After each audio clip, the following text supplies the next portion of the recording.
Senhor esteja convosco. Ele está no meio de nós. Proclamação do Evangelho de Jesus Cristo segundo Mateus. Glória a vós, Senhor. Naquele tempo, quando soube da morte de João Batista, Jesus partiu e foi de barco para um lugar deserto e afastado. Mas quando as multidões souberam disso, saíram das cidades e o seguiam a pé. Ao sair da barca, Jesus viu uma grande multidão. Encheu-se de compaixão por eles e curou os que estavam doentes. Ao entardecer, os discípulos aproximaram-se de Jesus e disseram: Este lugar é deserto e a hora já está adiantada. Despede as multidões para que possam ir aos povoados comprar comida. Jesus, porém, lhes disse: Eles não precisam ir embora. Dai-lhes vós mesmos de comer. Os discípulos responderam: Só temos aqui 5 pães e 2 peixes. Jesus disse: Trazei-os aqui. Jesus mandou que as multidões se sentassem na grama, então pegou os 5 pães e os 2 peixes, ergueu os olhos para o céu e pronunciou a bênção. Em seguida partiu os pães e os deu aos discípulos. Os discípulos os distribuíram às multidões. Todos comeram, ficaram satisfeitos, e dos pedaços que sobraram, recolheram ainda 12 cestos cheios. E os que haviam comido eram mais ou menos 5.000 homens, sem contar mulheres e crianças. Palavra da salvação. Glória a vós, Senhor. Pelas palavras do Santo Evangelho, sejam perdoados nossos pecados. Amém. Podemos nos sentar. Jeremias e Ananias, 2 homens presentes em nossa liturgia, um deles vocacionado desde o nascimento, naquele lugar onde cada um de nós é, pois, um susto dos nossos pais ou um projeto mais idealizado. Porque é isso que acabam sendo, às vezes, as crianças, não é? Já nascem com a dura imposição, escravas de seu nascimento, como Hamlet, tendo que dar conta na vida daquilo que seus pais não foram capazes de realizar. Neste lugar, do avesso e dos projetos humanos, Jeremias é tecido pelo amor de Deus, escolhido já no ventre de sua mãe. E um outro deles é Ananias, alguém que, se os nossos ouvidos não estiverem bastante atentos, soa até quase o fim da primeira leitura como um profeta autêntico. Está dizendo que o Senhor Deus lhe mandou dizer. Esta é sempre uma característica de quem não sabe de si, não tendo escutado bem, diz que está dizendo aquilo que ouviu dizer. Ele diz que o Senhor manda dizer que haveriam de ser quebrados os julgos impostos pela Babilônia às nações, particularmente a nação de Israel. Ananias, e é preciso estar muito atento no fio condutor da primeira leitura para perceber, é um falso profeta. Prestemos atenção, porque não se diz que é um mentiroso, porque quando alguém é mentiroso é fácil de saber, mas quando alguém é falso, parece ser, mas não é. E a gente tem que tomar cuidado, porque senão rouba a nossa carteira, ou às vezes até o nosso coração.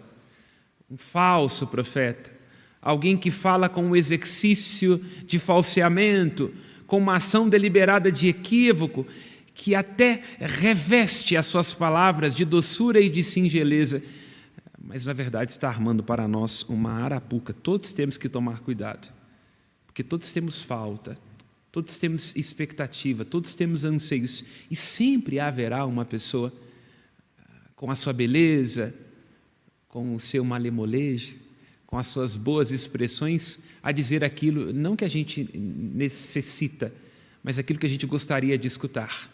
E aí seremos traídos por nossas expectativas e por nossos anseios, e como sempre costumo de ironizar, nós cantaremos a música dos filósofos brasileiros do molejo.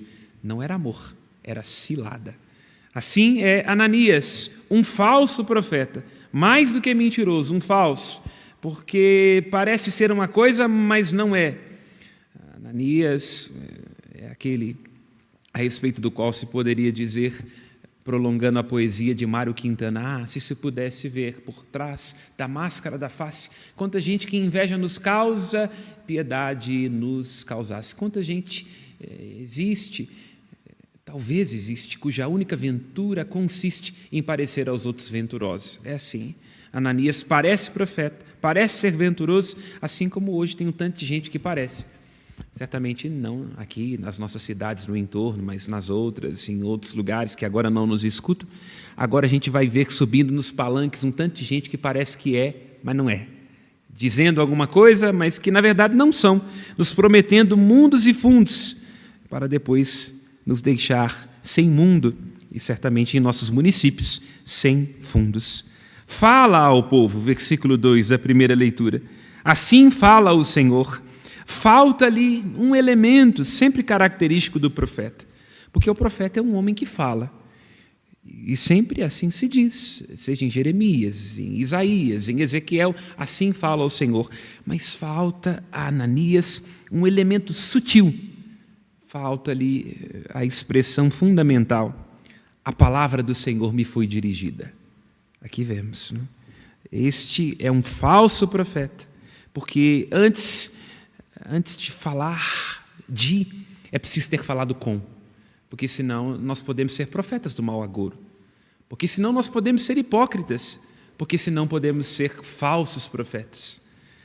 Antes de falar do Senhor, é preciso ter falado com Ele. E sempre é uma constante, seja em Jeremias ou nos profetas, que são portadores de uma palavra. Portanto, o profeta é aquele que diz inclusive o óbvio, que é sempre uma armadilha.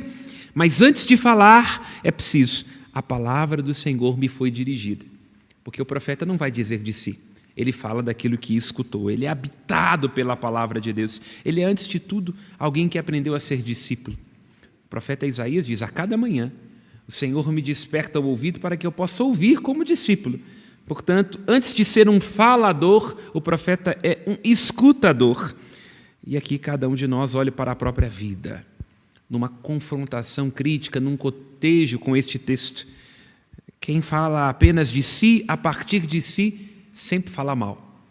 Toda vez que o ouvido estiver adoecido e nós não fomos capazes de perceber, um ouvido adoecido leva a uma língua que diz mal.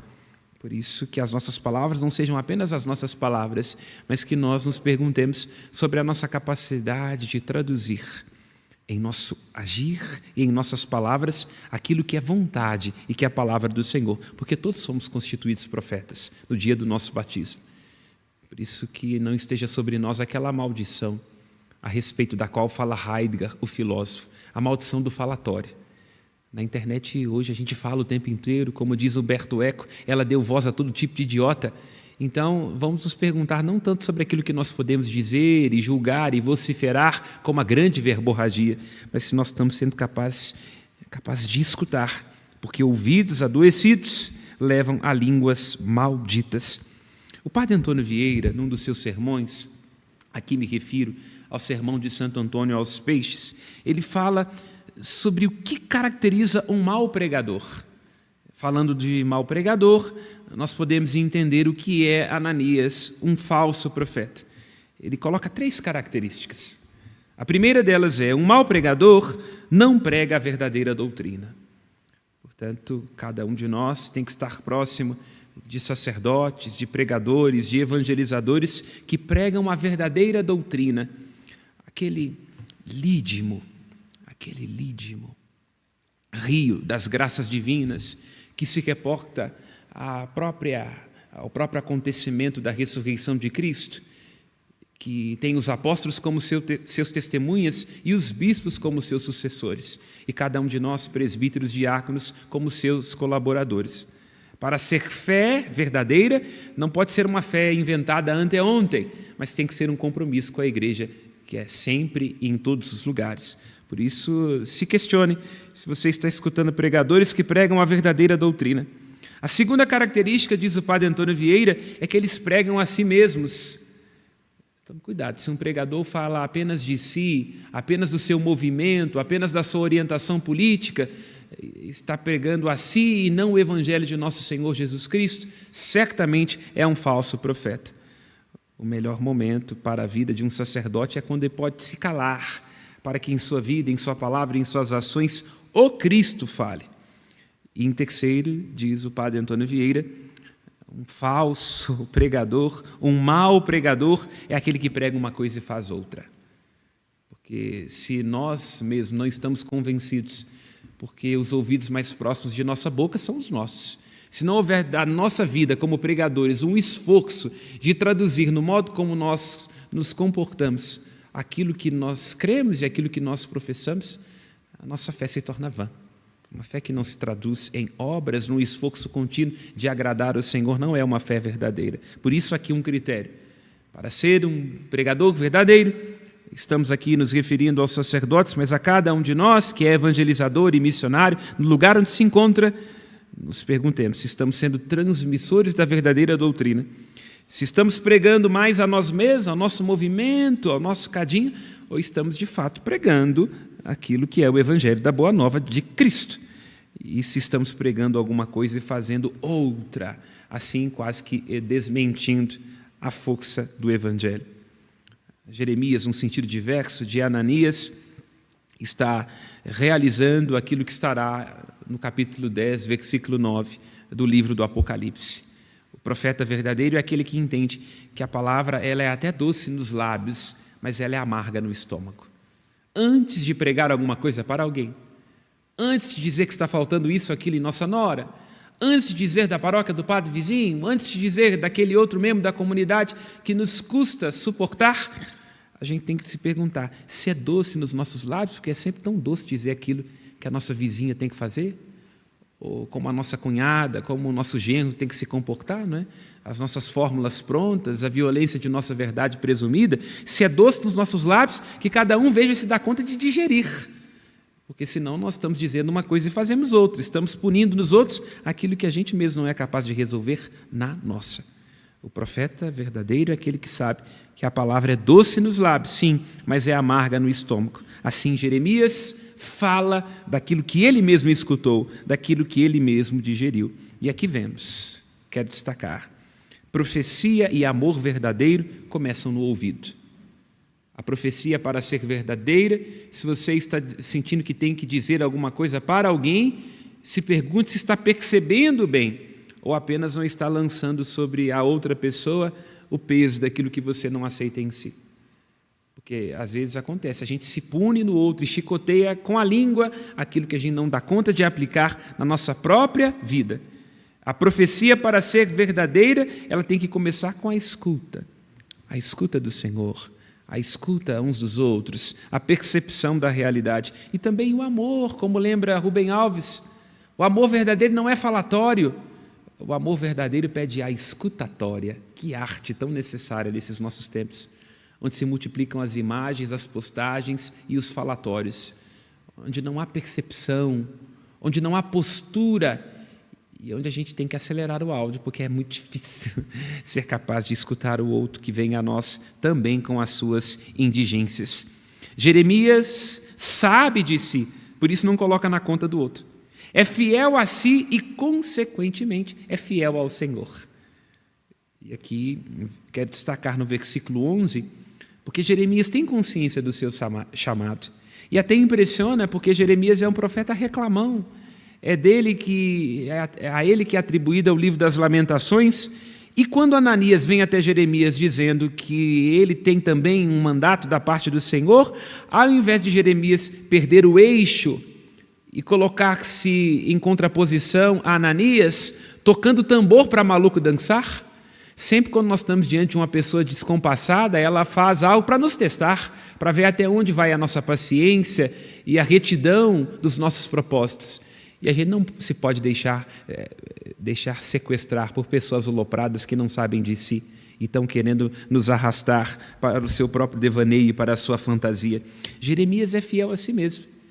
Ele diz, se você está dizendo, não vou ser eu que vou se desdizer. E ele se afasta. Versículo 11 da primeira leitura. Que coisa maravilhosa. Não dê lugar de honra na sua vida a quem estiver tentando te tirar do eixo. Não fique nutrindo dentro do seu coração ressentimentos de pessoas que não dão conta de si e estão o tempo todo se punindo nos outros. Jesus diz no Sermão da Montanha, não vos oponhais a quem é malvado. No tempo oportuno, a árvore que não dá fruto é cortada. Nós não precisamos ficar preocupados, discutindo, tentando convencer, lançando nossas pérolas aos porcos. Basta se retirar, porque o humilde vence tudo com amor. E veritas filia temporis, a verdade é filha do tempo. Nós não precisamos de fazer muito esforço, porque fruta podre termina caindo sozinha. Assim, o profeta se retira, e aí a beleza do versículo 13. A palavra do Senhor é dirigida a Jeremias, dizendo: vai dizer a Ananias que ele está profetizando alguma coisa que eu não lhe mandei dizer. E assim se desenvolve a leitura. Lança um olhar sobre o Evangelho. Os discípulos são chamados, por graça divina, a distribuírem aquilo que não possuem. Esta é uma maturidade que deve vir a nós quando nós assumimos uma vocação do serviço. No primeiro momento, quando nós escolhemos ser padres, a gente já entra no seminário com consciência de que sabe o que deve fazer. Todo seminarista tem um quê de bispo, já sabe como é que deve administrar a diocese e a paróquia, e assim a realidade, a contradição vai nos desfazendo. E nesse processo onde a gente vai sendo aquilatado pelo sofrimento, que é sempre um bom conselheiro para os jovens, foi para Jeremias e é para qualquer vocacionado, nós vamos nos enchendo daquilo que mais importa. É sempre uma tristeza quando nós olhamos no final de um processo vocacional um padre ou um bispo que é um homem velho com vícios de criança, que ainda não se despiu das suas fantasias, que ainda não tem consciência de que aquilo que interessa ao Senhor é a nossa falta. É precisamente porque nós somos faltosos, precisamente porque somos limitados, precisamente porque não somos os melhores, que o Senhor Deus nos chama para se cumprir o que diz o apóstolo Paulo na carta aos Coríntios. É na fraqueza que o Senhor mostra a sua força. Basta-te a minha graça, diz Cristo ao apóstolo Paulo. Assim, Jesus interroga aos discípulos, um pouco como fazem as mulheres aos seus esposos, já sabendo aquilo que precisa ser feito, mas deixando eles elaborarem, para pensar que as ideias são deles. Olha, o povo tem fome, não é? Eles precisam de comer. Dai-lhes vós mesmos de comer. Este é sempre um mandato, porque o povo demanda. Assim é também num casamento. Quando nós nos casamos com alguém, a gente fica com a ilusão, num primeiro momento, de que o outro vai nos saciar das nossas fomes. E não vai. Quando a gente coloca para dentro da nossa casa, a gente percebe que está ainda com mais fome e que o outro não é capaz de nos satisfazer. E assim, em cada vocação, o Cristo nos diz: dá-lhes vós mesmos de comer. Aos vossos filhos, à sua esposa, ao seu esposo, à sua paróquia. Sempre haverá demandas, sempre há indigência, sempre há fome, nessa bruta flor do querer. E o que nos deve deixar tranquilos, ao invés da ansiedade, porque na ansiedade a gente pensa é que vamos ser nós a fonte do alimento. Não, é o Cristo. O Cristo diz: dá-lhes vós mesmos de comer, mas é Ele quem providencia o alimento, que é uma graça divina. Esta partilha milagrosa, esta multiplicação dos pães é, antes de tudo, diz respeito, antes de tudo, ao Deus que sacia nossas fomes. Por isso Cristo olha para o céu e faz chegar ao coração do Pai a indigência e a fome dos seus discípulos e de toda a multidão. E é do céu, de onde toda a vocação recebe a sua fonte, do Pai das luzes, de onde toda a paternidade tem a sua origem, é do céu que vem a graça que é suficiente.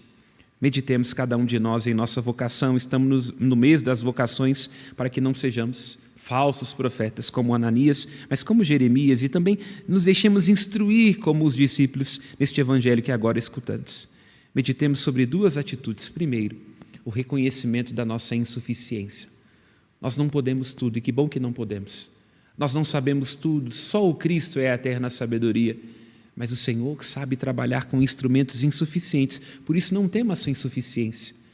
No momento em que você perceber que não dá conta, que não tem respostas, no momento em que você perceber que a sua ideia não está dando conta de dar uma rota nova ao seu casamento, ao seu ministério, deixa que Cristo te conduza, porque é dele que deve vir a rota, é a sabedoria dele que é artífice do universo. É Ele quem tem que nos dar as respostas. Só Ele é capaz de ser suficiente. Porque se nós tentamos ser suficientes, o que se multiplica é a decepção e a ansiedade. nós não damos conta de nos nutrir a nós, quanto mais os outros que nos pedem de comer. Reconheça sua insuficiência. E em segundo, o desprendimento. Termino com o Dom Helder Câmara lendo a sua própria vocação, quando ele diz que queria ser padre, e o pai dele fez um pouco como o meu, não é? Bom, não vai ser padre não, porque padre político costuma ser uma raça que não presta. É mais ou menos isso que escutei também Dom Helder Câmara. Mas aí o pai dele disse, parecido com o meu, mas se você quer ser padre, então seja um padre generoso, porque é uma aberração um padre que não é generoso. E assim serve para toda a vocação. Se no seu casamento, se no seu ambiente de trabalho, se no seu ministério, se no seu compromisso você não souber ser alguém que serve, alguém que antes de reivindicar entrega, alguém que dá de comer ao invés de devorar os outros, você vai ser uma aberração. Louvado seja nosso Senhor Jesus Cristo. Para sempre seja louvado. Aos céus nossas preces. A nossa resposta será: Deus de bom